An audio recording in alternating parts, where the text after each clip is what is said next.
กัสสามิดุติยัมปิพุทธังสรณังคัจฉามิดุติยัมปิธัมมังสรณังกัสสามิดุติยัมปิธัมมังสรณังคัจฉามิดุติยัมปิสังฆังสรณังกัสสา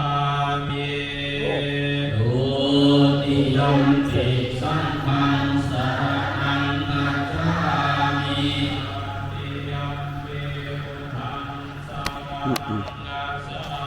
มิดุติยัมปิพุทธังสรณังคัจฉามิดุติยัมปิธัมมังสรณังกัสสามิดุติยัมปิธัมมังสรณังคัจฉามิ ดุติยัมปิสังฆังสรณังกัสสามิดุติยัมปิสังฆังสรณังคัจฉามิ สรณังกัมมนังนิทิตาพันเตปานาติปาตาเวรมณีสิกขาปะทังสมาธิยามิปานาติปาตาเวรมณีสิกขาปะทังสมาธิยามิ อินนาดานาเวรมณีสิกขาปะทังสมาธิยามิ อาทินนาทานาเวรมณีสิกขาปะทังสมาธิยามิ อาเมสุมิสาจาราเวรมณีสิกขาปะทังสมาธิยามิ กาเมสุมิชฌาจาราเวรมณีสิกขาปะทังสมาธิยามิ สาวานาเวรมณีสิกขาปะทังสมาธิยามิ มุสาวาราเวรมณีสิกขาปะทังสมาธิยามิ สุราเมรยะมัญญปมาราธาราเวรมณีสิกขาปะทังสมาธิยามิ สุราเมรยมัสสะปมาณฑานาเวรมณีสิกขาปะทังสมาธิยามิ อิมานิปัญจสิกขาปะทานิสีเลนะสุขติยันติสีเลนะโภคสัมปนาสีเลนะนิพุติยันติตัสมาสีลังวิโสทะเย ส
ร้อมแล้วเนาะ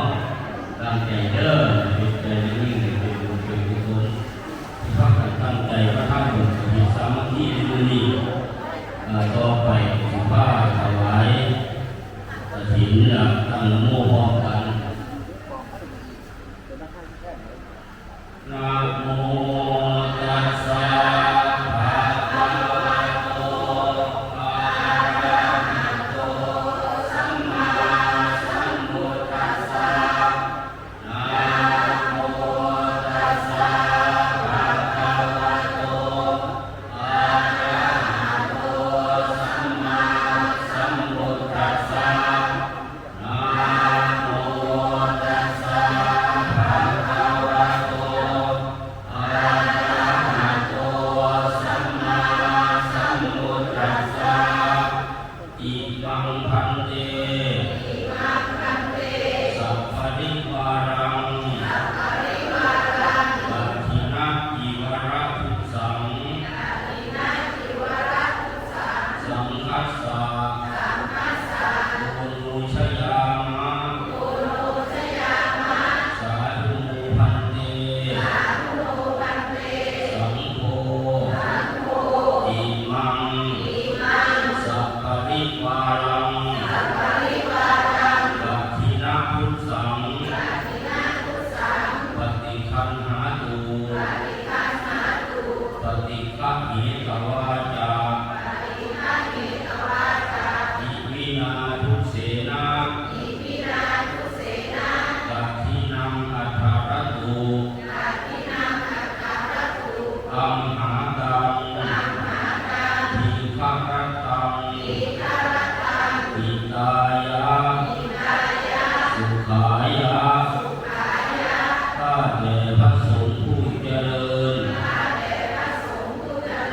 ข้าพระเจ้าทั้งหลายขอน้อมถวายผ้ากฐินจีวรกับทั้งบริวารนี้แก่พระสงฆ์ขอพระสงฆ์จงรับผ้ากฐินกับทั้งบริวารทั้งหลายเหล่านี้ของข้าพเจ้าทั้งหลายเมื่อรับแล้วจงการใช้กฐินด้วยผ้านี้เพื่อประโยชน์และความสุขแก่ข้าพเจ้าทั้งหลายสิ้นกาลนานเถิด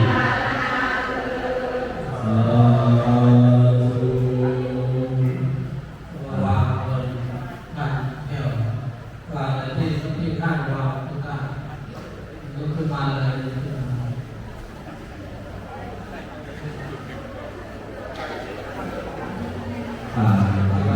วางเลยวางเดินก้าวข้าววางข้าว เดี๋ยวจีวรวางด้านข้างพระเป็นพระวางด้านข้าง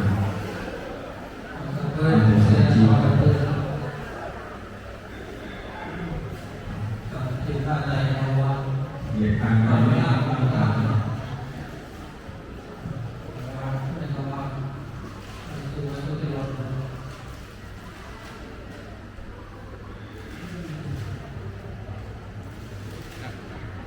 ที่เราจะสวด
ตุปวินัสติอิจานิปนัสสัมภูปะปะกติลุกุกัปปินัสสารังอุตาหุนาปันคติ อาคังคามาพันเต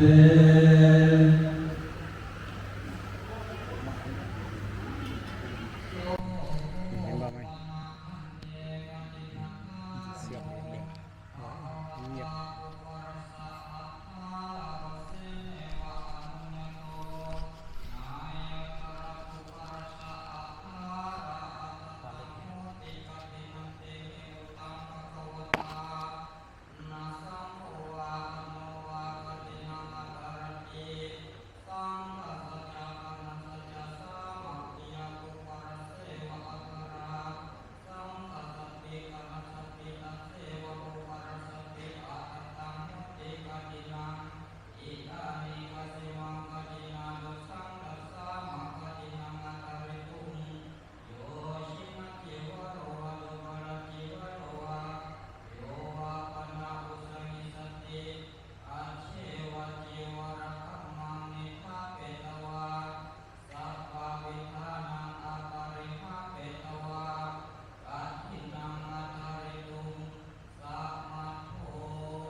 เร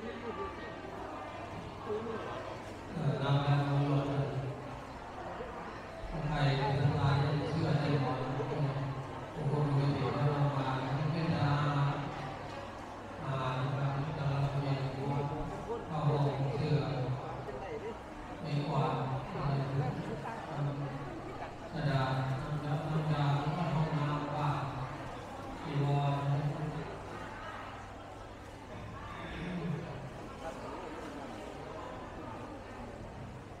คุณคือเย็นวันหนึ่งมีครั้งเดียวเราวันเสาร์1 เดือนเป็นเดือนที่2คือว่าสิ้นฤดูฝนการละทางกำหนดการเวลาอาการละทางที่มีการเวลาเป็นผ้าป่าเวลาพอได้ทำในวันเสาร์วันเสาร์ที่ทำให้เราอยู่ซึ่งมันใหม่มันอายุสุขตาชีวิตเป็นการละทางความเชื่อความสบายใจในตลอดเวลาในการละทางที่พระพุทธเจ้าอาจารย์ภูริปัญญาอิทธาพระบรมมาที่เราอาทิตย์ที่ขาดไม่ได้ก็เก็บได้ฝากทุกบาททุกวันใจเก็บได้เสียพระผู้เรียกอะไรเองอยู่ดินสอต้องขาดเรื่องรวยต้องมีเลยเราเป็นคนเรียกบ้านใหม่นะไม่เป็นนะไม่เป็นเกิดมาลูกเคยลูกสาวจะออกบ้านใหม่อย่างนี้ก็เพื่อนครัวเลื่อยวัดพวกเลื่อยพวกวัดพวกพรพวกสิ่งพวกอะไรต่างๆมีพวกเดินมาก็พวกกระเทศนางมัจฉากระเทียมราคาที่ทำเป็นของกระเทศมันว่าเป็นจะบาดเจ็บเราพิสูจน์อันตรายของพิสูจน์ใหม่เป็นจะบาดเจ็บตอนวันดูตอนไม่ได้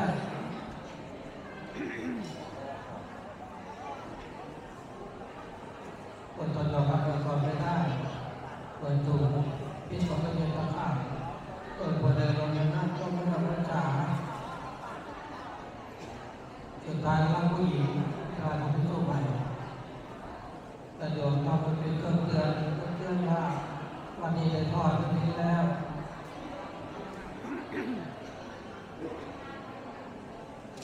ถ้าเรื่องในท่านปรำปราก็ในร้านต่างๆท่านนั้นที่นี่จะไปทำบุญแล้วก็เดินเราเชื่อว่าเป็นเรื่องที่ว่าก็ฝากก็คิดจะทำบุญนะ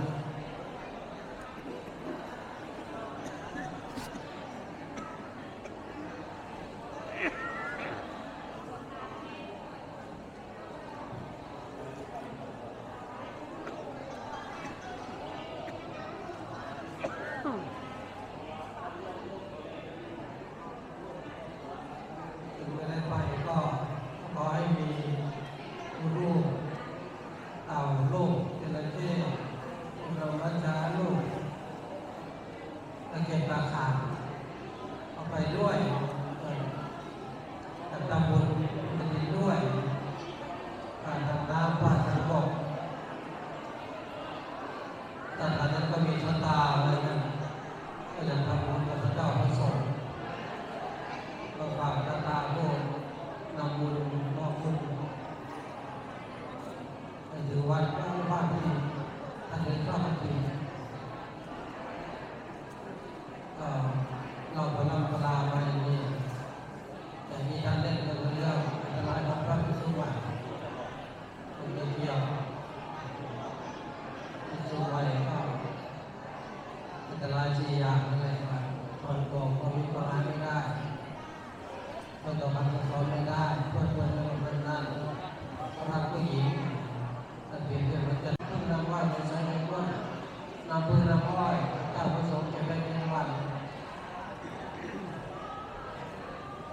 ราชาประทานเขาพึ่งไปขอซื้อชาวบ้านเขาก็ไม่ขาย คณะเชียงใหม่ได้ตลอดก็ นี่บอก วัดละ คณะเชียงใหม่ลูกศิษย์ตามมาแล้วก็ได้เงิน 770 1770 บาทหลวงพ่อต่อยอดให้30,000เนาะ โอ้ ฝาก สา ไว้กับประหลัดนายกอะไรจะได้เงินต่างๆเป็นเงินยอด ในวันละ30,000ถือว่าได้บริจาค90,000วันละ30,000เพราะว่าเรา แต่หลวงพ่อเติมแล้ว ไปด้วย จ้า เมื่อนานที่จะไปเมื่อนานไปด้วยโอเคก็เมื่อนานนายกก็เขียนลงไปบัญชีเอาไว้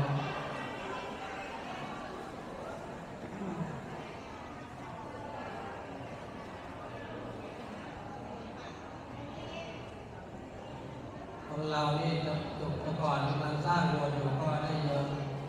เดือนลงเดือน ก็ได้ก็แก่อัศวินเลือดสวินมาช่วงทุกปีตามไปบางปีพอบุญสดเสร็จแล้วก็ไม่ได้บอกบุญก่อกันก็ไม่ได้มากรุงเทพไม่ได้มาร่วมผู้อยู่ใกล้ก็มาหรือว่าเราก็ทำคน5 ลูกขึ้นไปเรื่องมีกิจที่สมบูรณ์นี่วันนี้ก็เราทอดในโบสถ์ก็สวดที่นี่เลยแล้วก็เดินที่เลยก็ง่ายแต่เราได้ตัดตรงนี้เป็นวัดพัทสีมาถูกต้องตามพระบรมราชานุญาตก็สมบูรณ์แบบนะครับที่มันจะพอดีดูแลพอดีนั่นนี่บวกขึ้นบ้างอะไรบ้างประปาไฟฟ้าสมบูรณ์บ้างก็จะซ่อมแซมดูแลอะไรนี้ก็น้ำประปาก็จะมีสียังไม่ได้การกรองที่ดีที่สุดแต่ก็ใช้ได้ดีกว่าเดิมก็อาบแล้วไม่มีกลิ่นแล้วก็มีกลิ่นที่นี่ไม่มีกลิ่นโอเคก็ใช้ได้ที่โบสถ์วัดป่าปัญญาเทโวที่อุดรแล้วก็วัดป่าธรรมทัศน์ที่ท่านลอยแต่วัดพุกศรีทุกปีกันว่า3 วันมาทำบุญได้ต่อไปภาวนามาถวายเจ้าวาดกันเอาไว้ประกาศเมื่อกี้นี้ก็มีอะไรเพิ่มเติมไหมไม่เป็นไรก็จะเพิ่มไปก็ค่อยว่ากันก็จะต่อยอดจะได้ปล่อยแล้วก็จะได้รีบไปเลยจะดึงกันไปแล้วไปต่อ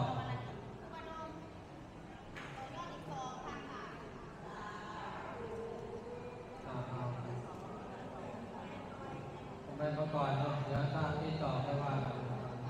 ถ้าเขียนลงที่ต่ออยู่ข้างๆกัน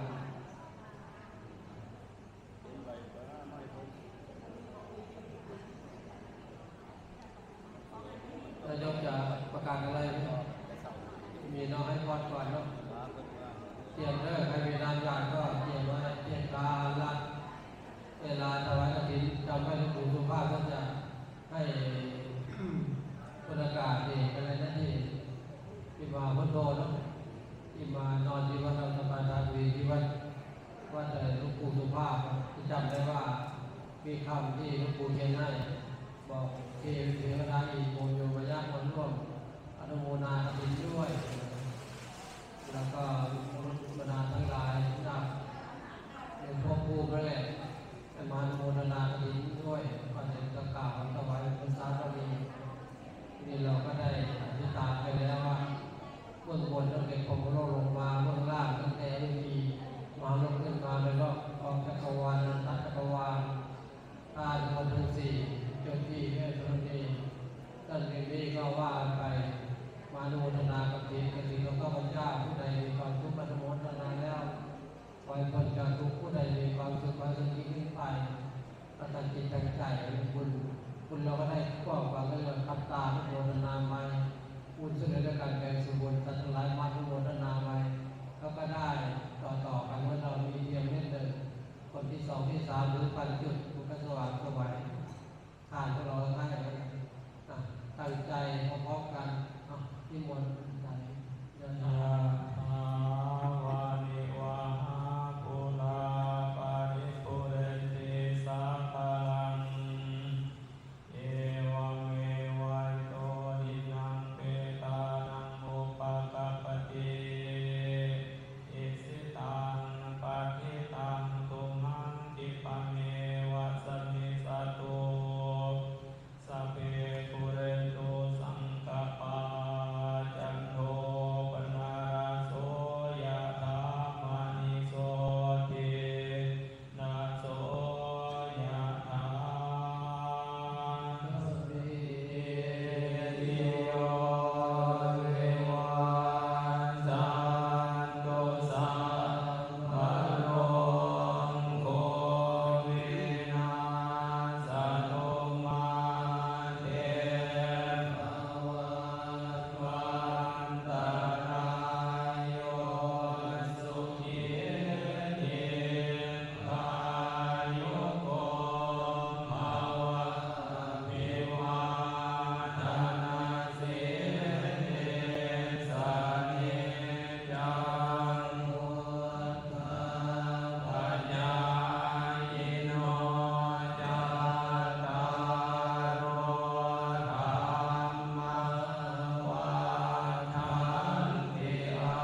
เป็นลม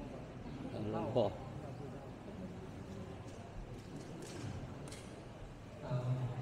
อาการตรงนี้เนาะท่านนำบุญก็ขึ้นรถกลับบ้านกลับช่องทุกคนใกล้ๆก็ให้พระคุ้มครองปลอดภัยไม่ดีมีโชคปลอดภัยตลอดร่ำรวยตลอดปลอดภัยตลอดเอาวิญญาณของหลวงพ่อถ้าเดี๋ยวเรื่องท่านบุรีมาจำเอาไว้ก็โชคดีตลอดร่ำรวยตลอดปลอดภัยตลอด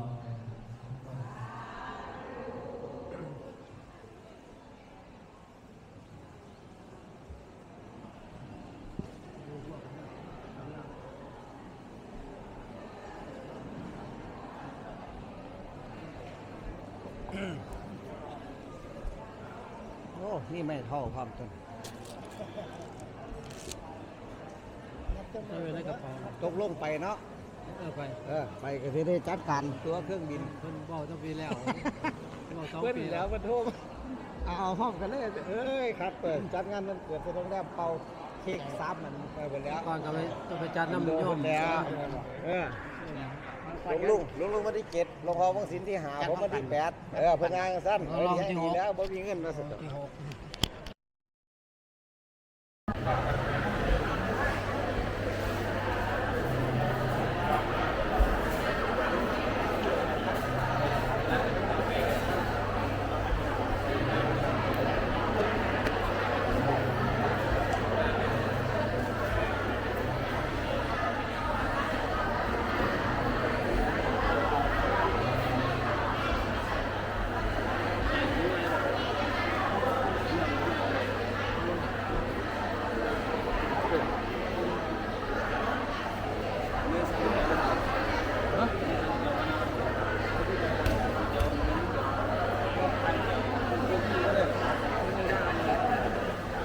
เกิดอื่นสิ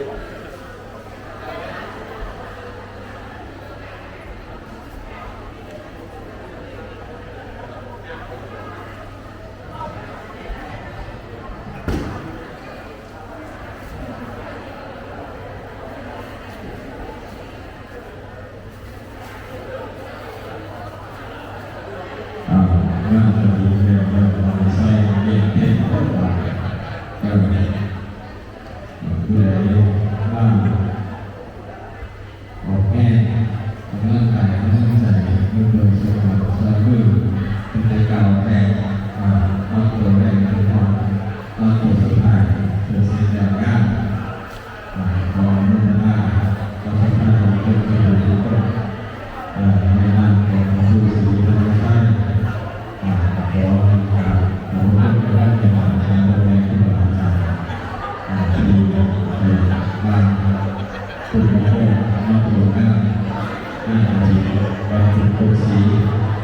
ให้มีเองขอพระท่านท่านยก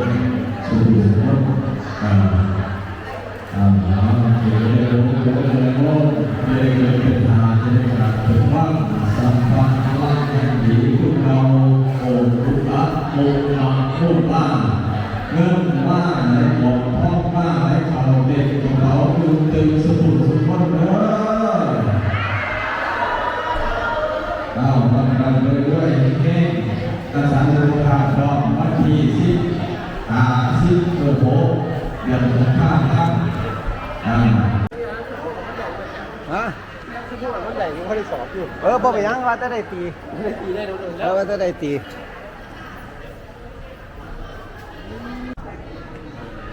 ผู้เถียนเห็ดยากเลยครับบาทเลยเบิดเด้อเว้ยว่าท่านเฒ่าท่านแก่นั่นก็ได้ฮะได้ล่ะเดี๋ยวไปถ่ายอยู่นี่นะเอากาแฟมาสันด้วยไปกาแฟมาสันด้วยมีจังบดหนักเข้านั่นขายอยู่หันมองล่างบาทเลยเอาบักเดียเท่าไรบักเดียจักบาทเอาบักเดียเอากับเจียวไปต้มเอาดอกเพื่อได้แกะเอาเลย